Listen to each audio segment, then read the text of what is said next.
Okay, people. Here I am in a car. Why am I in a car? I don't usually shoot videos from cars, as you know, but I just had a very, very frustrating experience. I was over at a very good friend's house, and there's this incredibly gorgeous pin oak tree right in front of their deck. They spent all summer long sitting out there eating dinner every night on this, raised deck, and they're looking out of the branches of this tree. And she was going to have the tree pruned, and they were going to take off like 3 of the lowest limbs. She said, I want the tree limbed up on 3 lowest limbs. And I just had to put so much pressure on them. Don't make big cuts on the trunk of a tree, any tree.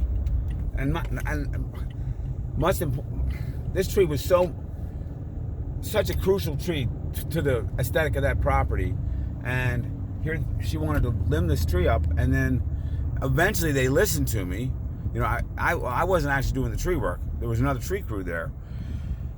And I had to argue with him, and he's trying to tell me, well, we don't cut, oh my God, you're going to take that much off the end of a branch, where he doesn't mind just taking the whole branch off. He's got this idea that it's still the third, the rule, don't cut a branch back to anything smaller than the diameter of the parent stem. And that's just ridiculous.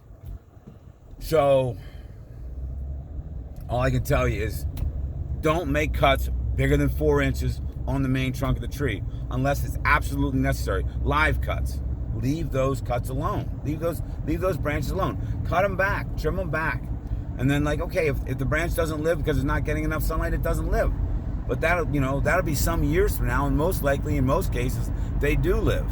And if you prune the rest of the tree, the upper portions of the tree, to allow a little more light to the lower branches, which have been reduced. Oh, that was the other thing this guy said. Don't cut a branch back past the drip line.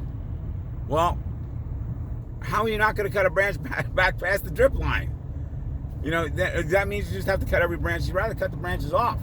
So when when I said, oh, cut it here, you're like, oh my God. I was like, and yeah, you want to make a 4-inch cut on the main trunk, a 6-inch cut on the main trunk. And I'm like, oh my God, that's a pin oak, man. They got bacterial leaf scorch. They're having trouble getting water to the branch tips. And you're going to create a compartment, a restriction in the flow of fluid to the top of the tree by creating a 4-inch wound or 6-inch wound that the tree has to compartmentalize. When a tree compartmentalizes a wound, what does it do? It creates all these chemical and physical barriers. It stops moving fluid through that area and has to start rerouting fluid around that compartmentalized zone. It's really, really bad for the tree. And this guy's telling me, well, I've been cutting trees for 40 years and I've never hurt a tree yet making these big cuts on the main trunk. Well, dude, you're wrong. You have been hurting trees the whole time. You just haven't seen the damage. And yeah, maybe that tree can handle 1 or 2 cuts. But in this case, it was the aesthetic too. And then it's just I'm arguing with everybody, and oh God, it was very frustrating.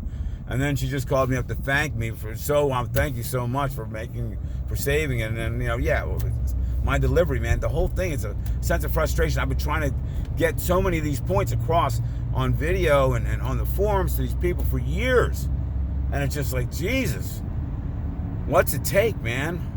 And it's I know I'm right, and I have to fight for it. Man, it's frustrating.